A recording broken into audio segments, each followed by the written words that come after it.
Saya akan bicara tentang roh pejuang, fighting spirit.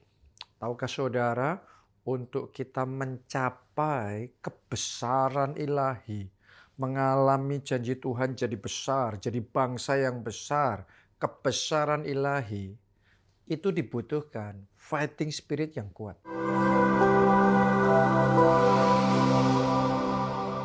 Kenapa? Karena kebesaran ilahi itu tidak dibentuk dalam zona nyaman.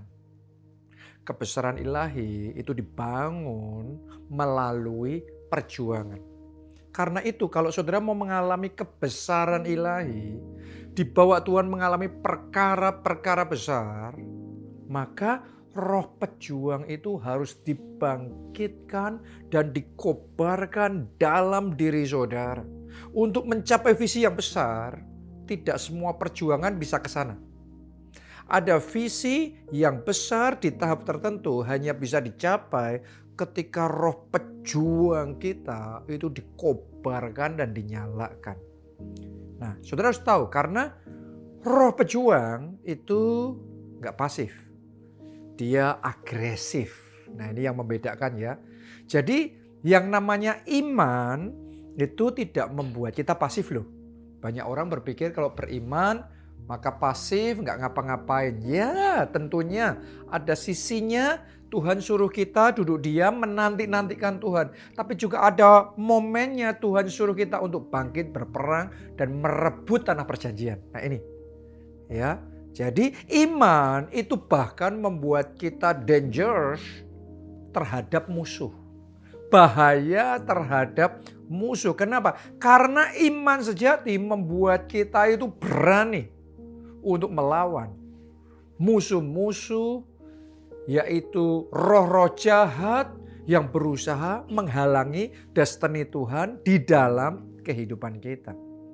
Saya bacakan Ibrani 11 ayat 33 sampai 34. Lihat ini ya, the power of faith. Yang karena iman telah menaklukkan kerajaan-kerajaan. Lihat nih, mereka menaklukkan kerajaan karena iman. Jadi iman ini very dangerous terhadap musuh. Ya, mengamalkan kebenaran, memperoleh apa yang dijanjikan, menutup mulut singa-singa. Jadi menutup mulut singa-singa itu by faith. Faith will make you dangerous for your enemies. Ya. Karena iman ayat 34 ya, memadamkan api yang dahsyat. Mereka telah luput dari mata pedang, telah beroleh kekuatan dalam kelemahan. Berjalan dalam iman tuh nggak pernah ngalami kegagalan atau ngerasa lemah, no. Tapi saat kita merasa lemah, kita beriman dan kekuatan Tuhan mengalir di dalam kehidupan kita. By faith. Ya, mereka telah menjadi kuat dalam peperangan dan telah memukul mundur pasukan-pasukan tentara asing. Jadi kita harus sadar bahwa yang namanya beriman buat pejuang itu bukan cuma menunggu mujizat untuk terjadi. Tapi beriman itu kita masuk dalam zona peperangan serta merebut kemenangan kita. Nah ini roh pejuang dan doa saya, roh pejuang ini dibangkitkan dalam diri saudara. Sehingga Anda tidak lagi menunggu tanah perjanjian dikasih, karena memang sudah dikasih. Setelah dikasih Anda harus ngerti, Tuhan mau kita bangkit dan merebut tanah perjanjian itu. Jadi saya berdoa sekali lagi dalam nama Yesus, roh pejuang dalam dirimu dibangkitkan. Oke. Dan Anda harus tahu yang namanya pejuang yang hebat itu dibentuknya bukan melalui kenyamanan, tetapi melalui api, melalui tempaan, melalui hantaman, melalui peperangan. Roma 5 ayat yang ketiga. Dan bukan hanya itu saja, kita malah bermegah juga dalam kesengsaraan kita. Mungkin sebagian orang di luar sana berpikir, kok bermegah dalam kesengsaraan ya? Ya, biasanya orang kalau di sosial media pamernya apa? Berapa banyak duitnya, mobilnya yang mewah, rumahnya yang mewah. Tapi ini bermegahnya, pamernya justru dalam kesengsaraan. Karena kita tahu bahwa kesengsaraan itu menimbulkan ketekunan. Nah ini lihat nih. Kesengsaraan menimbulkan ketekunan. Anda jadi tekun, Anda jadi tahan uji, tahan banting. Melalui apa? Kesengsaraan. Di situ kita dibentuk, di situ kita dilatih. Tidak ada prajurit yang dilatih di taman bunga. Semua dibentuk dalam medan tempur. Jadi kalau saat ini Anda sedang diizinkan Tuhan menghadapi pertempuran ilahi yang dahsyat di dalam hidup saudara, ketahuilah yang Tuhan mau, roh pejuang itu bangkit. Roh pejuang itu berkobar dalam diri saudara. Oke, seperti Daud ya. Daud itu jadi pahlawan besar, jadi pahlawan sejati. Dia dibentuknya di padang gurun. Dia dibentuknya melalui pertempuran. Pertempuran melawan serigala, melawan singa, melawan beruang. Dia menghadapi bahaya sendiri.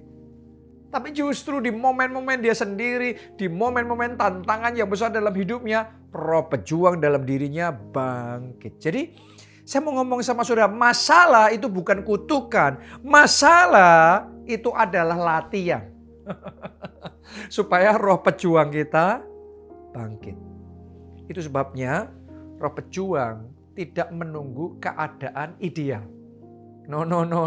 Kita akan bergerak walaupun semuanya tidak ideal. Ini roh pejuang. Ada banyak orang gak bisa mengalami kebesaran ilahi karena selalu nunggu ininya. Nanti kalau sudah gini dulu, kalau sudah ya gak pernah bertindak. Ya, roh pejuang sejati itu keadaan masih gini, nggak ideal, krisis lah, pandemi kah, nanti apa lagi perang dan macam-macam. Tapi roh pejuang itu akan maju dan bergerak. Oke, Pengkhotbah 11 ayat yang keempat. Siapa senantiasa memperhatikan angin tidak akan menabur, dan siapa senantiasa melihat awan tidak akan menuai. Oh, hari ini saya ajak saudara untuk memahami satu hal ini. Dalam hidup ini banyak orang gak bisa maju dan mengalami terobosan besar itu karena selalu ragu-ragu, bimbang, nunggu. Semuanya ideal dulu. Ini oke, semuanya oke baru bergerak. Dan dia melewatkan kesempatan yang besar. Sesungguhnya di mana keadaan sangat tidak oke, disitulah kesempatan besar untuk kita merebut kemenangan besar. Ingat loh saudaraku, Yosua itu tidak nunggu para raksasa di Kanaan pergi dulu baru masuk. Lah kapan perginya? Yosua masuknya ke tanah perjanjian itu di saat para raksasa itu lagi siap untuk perang dan Yosua hadapin mereka. Itu roh pejuang yang sejati. Oke, jadi nggak gampang menyerah, nggak gampang digertak. Gak gampang mundur hanya karena teror. Ada keberanian ilahi yang ada dalam hidupnya untuk maju dan bergerak. Masuk di dalam peperangan rohani, melawan tantangan-tantangan. Dan mengalami kemenangan-kemenangan dahsyat. Oke. Dan yang terakhir saya mau ngomong sama saudara, yang namanya pejuang di dalam Tuhan itu harus tahu bagaimana untuk berperang dalam roh.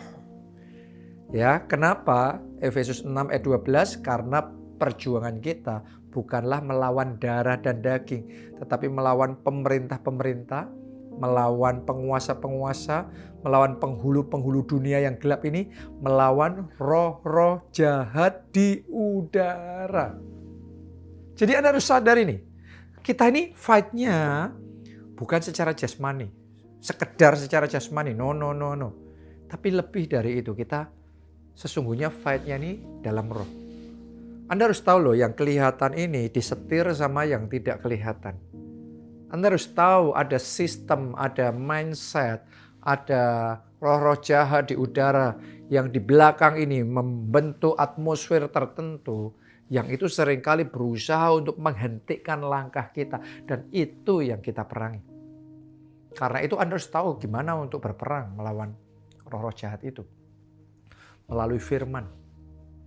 Anda harus tahu loh, firman itu senjata aktif untuk berperang. Oke.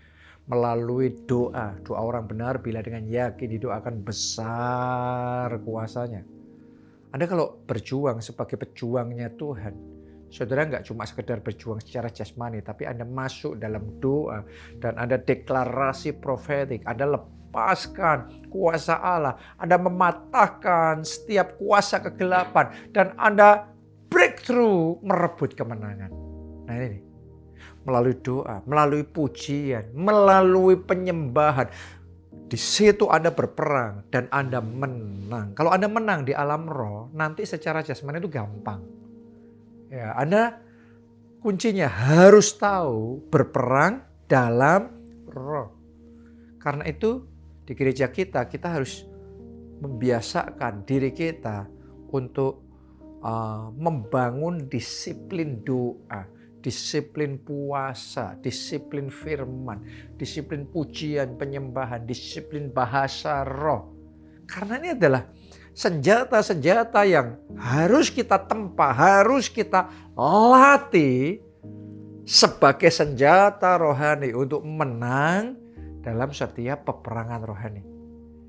Jadi hari ini saya berdoa sekali lagi, roh pejuang dalam diri saudara mulai sekarang bangkit, diaktifkan. Anda nggak lagi pasif, Anda sekarang dinamis, Anda bergerak maju. Dan setiap janji Tuhan bukan sekedar nunggu tiba-tiba terjadi sendiri, tapi Anda maju merebut wilayah demi wilayah dalam tanah perjanjian sampai setiap janji Tuhan tergenapi dalam hidupmu. Salam keluarga Allah, Tuhan memberkati.